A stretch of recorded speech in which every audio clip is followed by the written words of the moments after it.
यहाँ पर जो सीबीआई का जिक्र किया है, तो अब हम सीबीआई को देख लेते हैं। तो ये सीबीआई की साइट है और सीबीआई की साइट से देख लेते हैं। तो केंद्र सरकार के नियंत्रण में एक केंद्रीय पुलिस संस्था की महत्ती आवश्यक महसूस की गई, जो कि न केवल रिश्वत एवं भ्रष्टाचार के मामलों बल्कि केंद्रीय वित्तीय कानूनों का उल्लंघन, भारत सरकार के विभागों, सार्वजनिक संयुक्त पूंजी कंपनियों से संबंधित धोखाधड़ी, पासपोर्ट धोखाधड़ी, समुद्र में अपराध, विमानों में अपराध एवं संगठित गिरोहों एवं पेशेवर अपराधियों द्वारा किए गए गंभीर अपराधों का भी अन्वेषण कर सके। इसलिए भारत सरकार द्वारा 1 अप्रैल 1963 को एक संकल्प के द्वारा जो केंद्रीय अन्वेषण ब्यूरो की स्थापना की गई। अब हम इसके आदर्श वाक्य और उद्देश्य और दूरदर्शिता को देख लेते हैं। उद्यमिता, निष्पक्षता एवं सत्यनिष्ठा। तो गहन अन्वेषण और अपराधों के सफल अभियोजन द्वारा भारत के संविधान और देश के कानून की मर्यादा की रक्षा, पुलिस बलों को नेतृत्व और मार्गदर्शन प्रदान करना, विधि प्रवर्तन में अंतर्राज्यीय एवं अंतर्राष्ट्रीय सहयोग को बढ़ावा देने के लिए नोडल एजेंसी के रूप में कार्य करना। इसकी दूरदर्शिता को देखिए तो अपने आदर्श वाक्य, उद्देश्य एवं पेशेवर कुशलता, पारदर्शिता, परिवर्तन के लिए अनुकूलता एवं अपनी कार्य प्रणाली में विज्ञान एवं प्रौद्योगिकी के उपयोग को विकसित करने की आवश्यकता के आधार पर केंद्रीय अन्वेषण ब्यूरो इन बिंदुओं पर ध्यान केंद्रित करती है। तो यहाँ पर कुछ बिंदु दिए हुए हैं कि सूक्ष्म अवशेषण अन्वेषण एवं अभियोजन के माध्यम से सार्वजनिक जीवन में भ्रष्टाचार से निपटना तथा आर्थिक एवं हिंसक अपराधों पर अंकुश लगाना, सफल अन्वेषण एवं विभिन्न न्यायालय में मामलों के अभियोजन के लिए प्रभावशाली प्रणालियों एवं प्रक्रियाएं विकसित करना, साइबर एवं उन्नत प्रौद्योगिकी से संबंधित अपराध की रोकथाम में मदद करना, टीम निर्माण, मुक्त संचार एवं पारस्परिक विश्वास को प्रोत्साहित करने के लिए अनुकूल एक स्वस्थ कार्य वातावरण बनाना, मानवाधिकारों की रक्षा करना, पर्यावरण,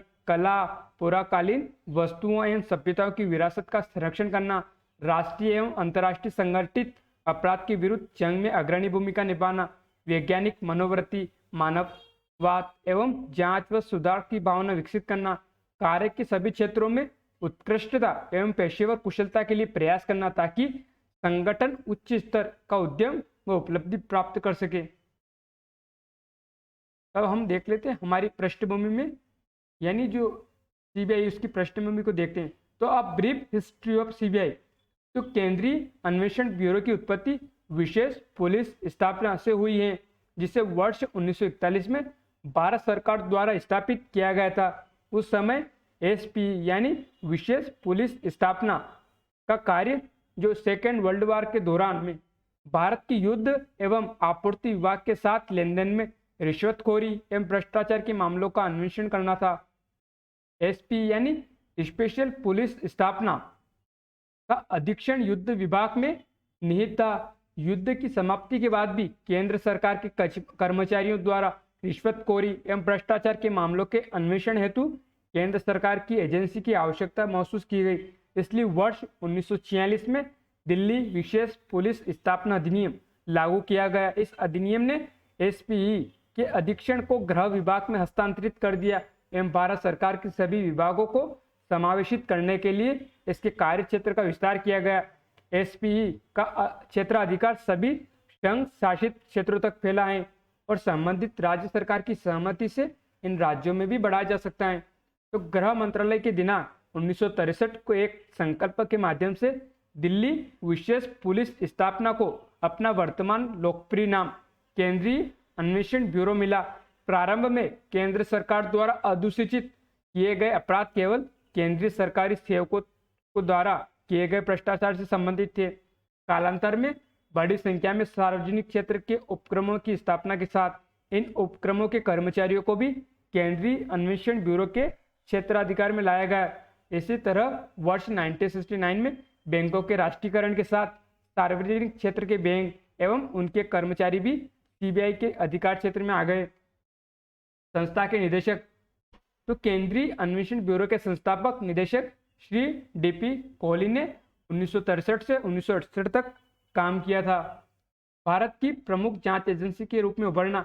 तो वर्ष 1965 के बाद सीबीआई को चयनात्मक आधार पर आर्थिक अपराधों एवं महत्वपूर्ण पारंपरिक अपराधों जैसे हत्या, अपहरण, आतंकवादी अपराध आदि के जांच के लिए कार्य सौंपे गए।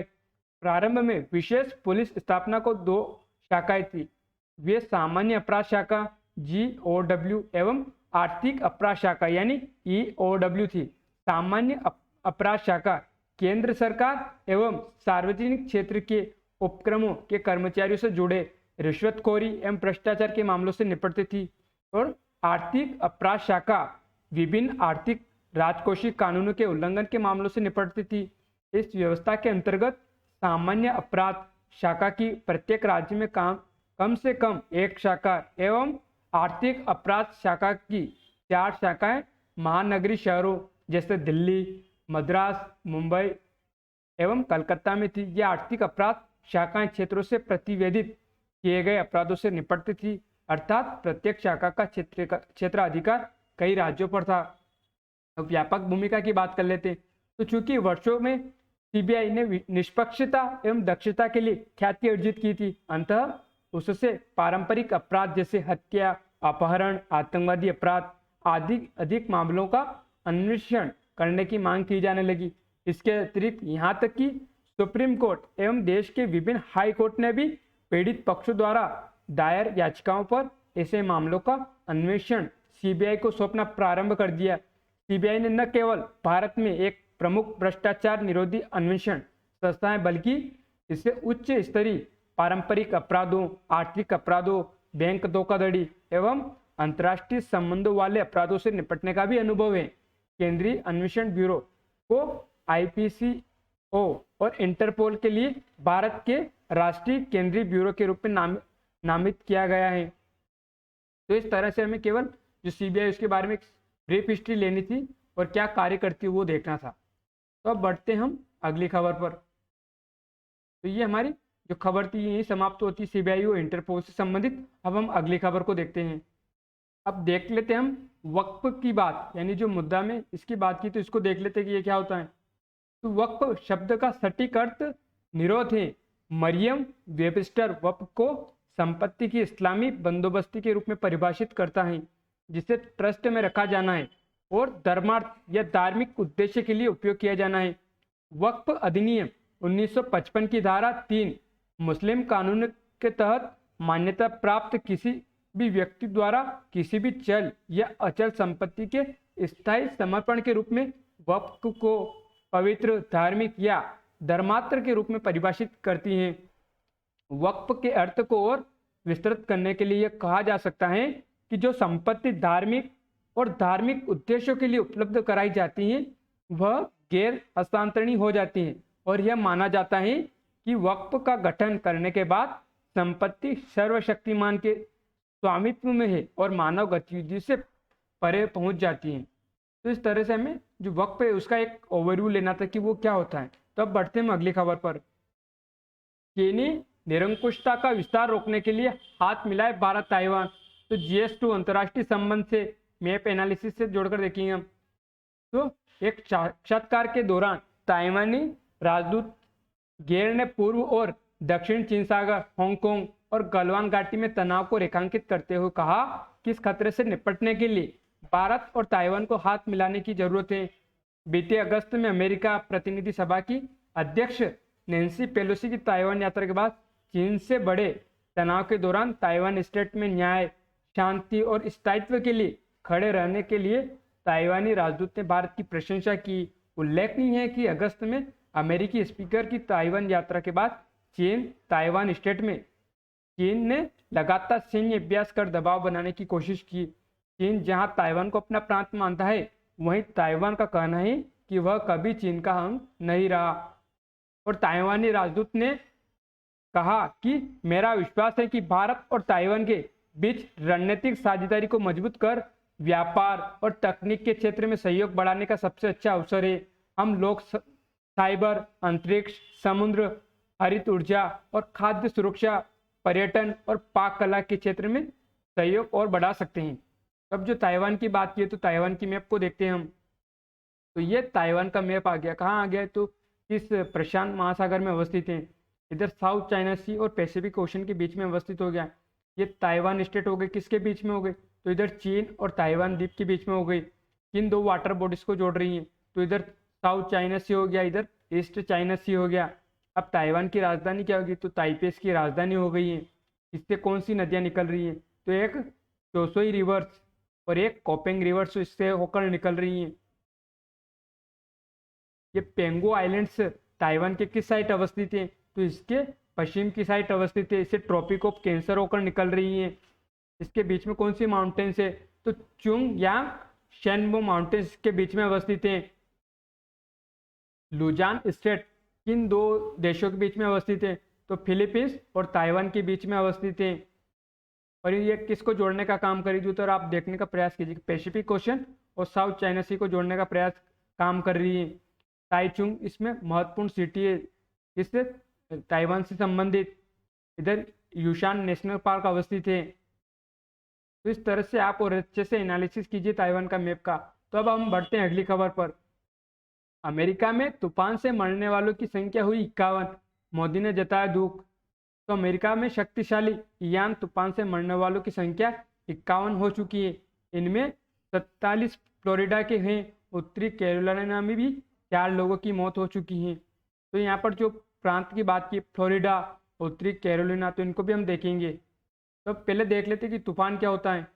तो तूफान तूफान या आंधी पृथ्वी या किसी अन्य ग्रह के वायुमंडल में उत्तेजना की स्थिति को कहते हैं, जो अक्सर सख्त मौसम के साथ आती हैं। इसमें तेज हवाएं, ओले गिरना, बारिश, भारी बारिश होना, भारी बर्फबारी होना, बादलों का चमकना, बिजली का चमकना जैसी मौसमी गतिविधियां दिखती हैं। आमतौर पर तूफान आने से साधारण जीवन पर बुरा असर पड़ता है। यातायात और अन्य दैनिक क्रियाओं के अलावा बाढ़ आने, बिजली गिरने, हिमपात से जान व माल की हानि भी हो सकती है। रेगिस्तान जैसे शुष्क क्षेत्रों में रेतीले तूफान, समुद्रों में ऊंची लहरें जैसी खतरनाक स्थितियां भी पैदा हो सकती हैं। इसके विपरीत बारिश व हिमपात से कुछ इलाकों में सूखे की समस्या से में मदद मिल सकती है। तो इस पिक्चर से आप कुछ समझने का प्रयास कीजिए कि तूफान के समय कैसी स्थिति होती है। बिजली कड़कना, भारी बारिश होना, लहरें आना। ये दिखाया हुआ एक तूफान का दृश्य कि किस तरह से तूफान आता है, तटीय क्षेत्र को किस तरह से प्रभावित करता है। जो लहरें आती है वो तटीय क्षेत्र में रहने वाले लोगों को, जो नावें हैं, जो घर है, उनको मतलब अपने साथ बहा कर ले जाती हैं। और जो यातायात है उसको पूरी तरह से प्रभावित कर देती है। तूफान के समय भारी बारिश के साथ साथ ओले गिरना, तेज हवाएं चलना। अब जिन फ्लोरिडा और कैरोलिना की बात की थी, तो उनको देख लेते। तो ये गल्फ ऑफ मेक्सिको और जो ये फ्लोरिडा राज्य हो गया है। और ये जो नॉर्थ कैरोलिना की बात की, तो ये नॉर्थ कैरोलिना हो गया। ये फ्लोरिडा जिसकी सीमा इधर जॉर्जिया से लग रही है, इधर अलाबामा से इसकी सीमा लग रही है। और यही जो अमेरिका का जो नासा जो अपने यान लॉन्च करता है, तो उसका स्टेशन यही फ्लोरिडा में अवस्थित है। और ये जो नॉर्थ कैरोलिना की बात की, तो इसके ऊपर वर्जीनिया आ गया। इधर नीचे साउथ कैरोलिना, इधर टेनेंसी, केंचुकी से इसकी सीमा लग रही है। इधर जॉर्जिया से भी इसकी सीमा लग रही है। इधर अटलांटिक ओशन आ गया है। और उसके अलावा आप और भी मैपों को देख सकते हैं। इसके वाशिंगटन राजधानी डीसी इस साइड अवस्थित हो गई है। न्यूयॉर्क, ये जिसकी हम बात कर रहे थे, वॉशिंगटन डीसी।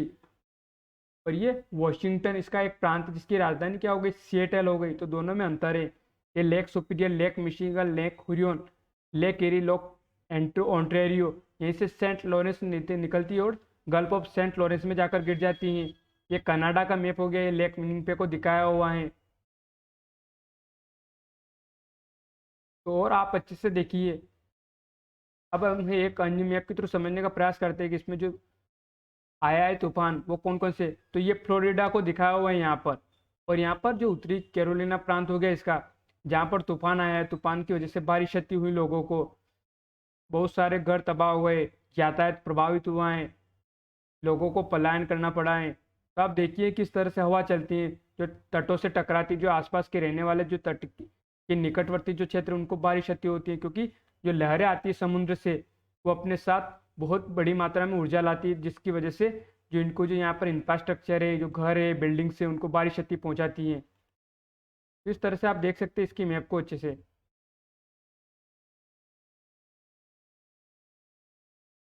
यहाँ आप क्लाउड्स को देखने का प्रयास कीजिए कि किस तरह से क्लाउड्स बन रहे हैं यहाँ पर। यहाँ पर आप विंड स्पीड को देखने का प्रयास कीजिए कि विंड स्पीड क्या है। यहाँ हाई प्रेशर लो प्रेशर को दिखाया हुआ है। हाई प्रेशर से लो प्रेशर की तरह जो हवाएं वो मूव करती हैं। ये चक्रवात कैसे बनते हैं, चक्रवात की दिखाए हुए चक्रवात की आई को दिखाओ, अंदर लो प्रेशर बाहर हाई प्रेशर है, तो हाई प्रेशर से लो प्रेशर की तरह हवाएं जो है मूव करती हैं। अब यहाँ पर एयर प्रेशर को दिखाया हुआ है। ये एयर प्रेशर को आप देखने का प्रयास कीजिए, तो ये हाई प्रेशर ये लो प्रेशर को दिखाया हुआ है। थंडर स्टॉर्म को दिखाया हुआ है।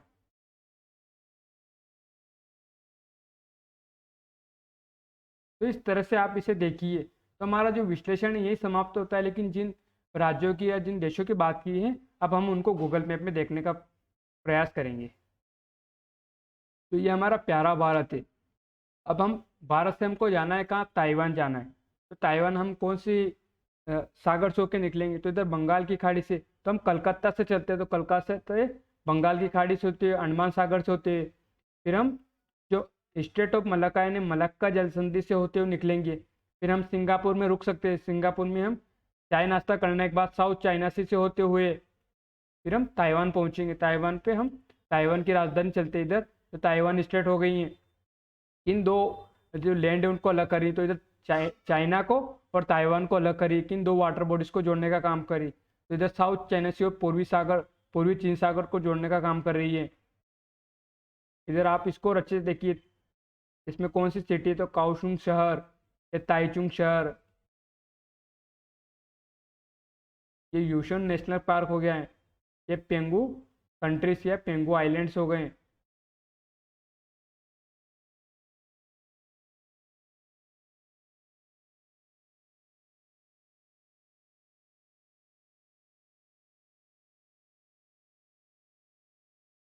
ताइवान को दिखाऊंगा कि ताइवान कितना डेवलप है।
तो ये ताइवान का हो गया मैप।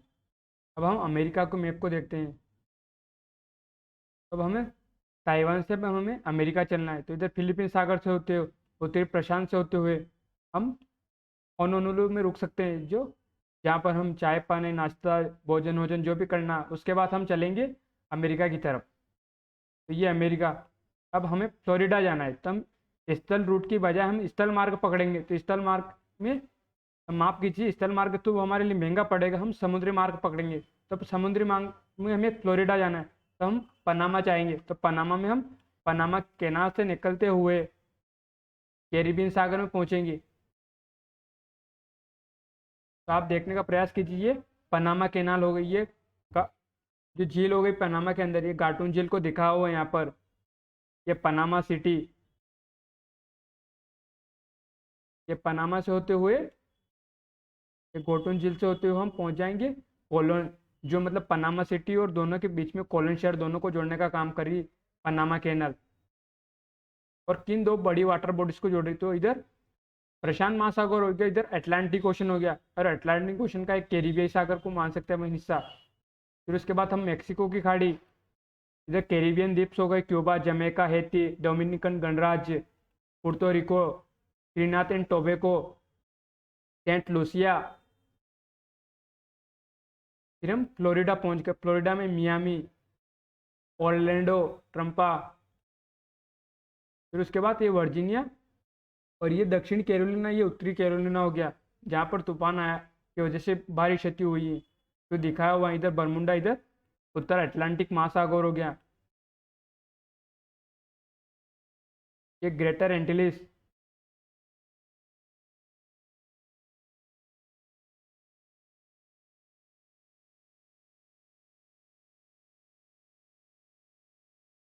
ये स्टेट ऑफ फ्लोरिडा हो गई है, जो कि इन दो वाटर बॉडीज को जोड़ रही है। तो उधर मेक्सिको की खाड़ी और जो अटलांटिक ओशन है उसको जोड़ने का काम करी, उत्तरी अटलांटिक ओशन को।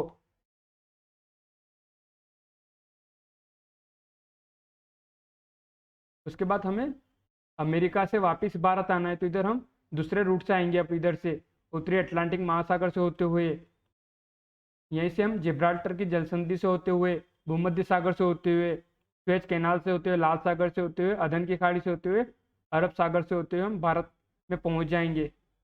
तो इस तरह से हम दो रूट अपना सकते हैं। अब हम इंडोनेशिया को देखते हैं, तो ये इंडोनेशिया का मैप हो गया, ये सुमात्रा, ये जावा, ये बाली द्वीप हो गया, दिखाया जावा। ये जकार्ता इसकी राजधानी होगी, बाडुंग शहर, सुराबाया, ये मेडन जो सुमात्रा द्वीप पर अवस्थित है, ये मलक्का जलसंधि, ये मलय प्रायद्वीप हो गया, ये मलेशिया है, सिंगापुर, ये कुआलालंपुर इसकी राजधानी होगी मलेशिया की, ये ब्रुनई। ये वाला ऊपर वाला क्षेत्र किसका हो गया, तो मलेशिया का हो गया। और ये कालीमांतन जो किसका क्षेत्र है, ये इंडोनेशिया का क्षेत्र हो गया।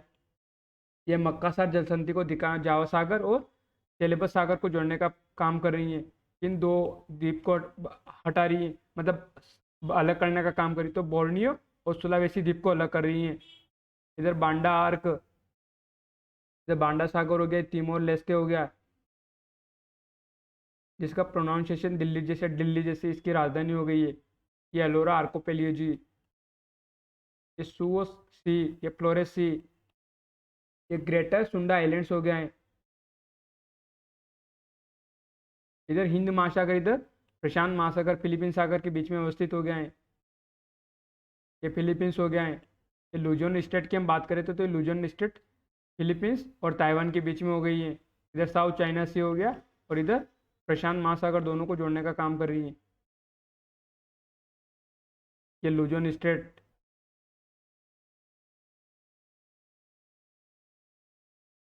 यहीं पर ये ताइवान स्टेट को भी हमने देख लिया है।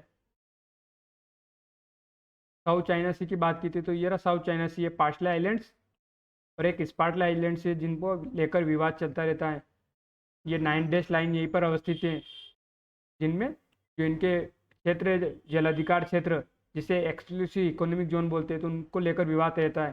चाइना अपना दावा बोलता है साउथ चाइना सी पर, और फिलीपींस, इधर मलेशिया, इंडोनेशिया, वियतनाम अपना दावा बोलते हैं, तो इनसे इनके बीच में विवाद बना रहता है। ये हांगकांग।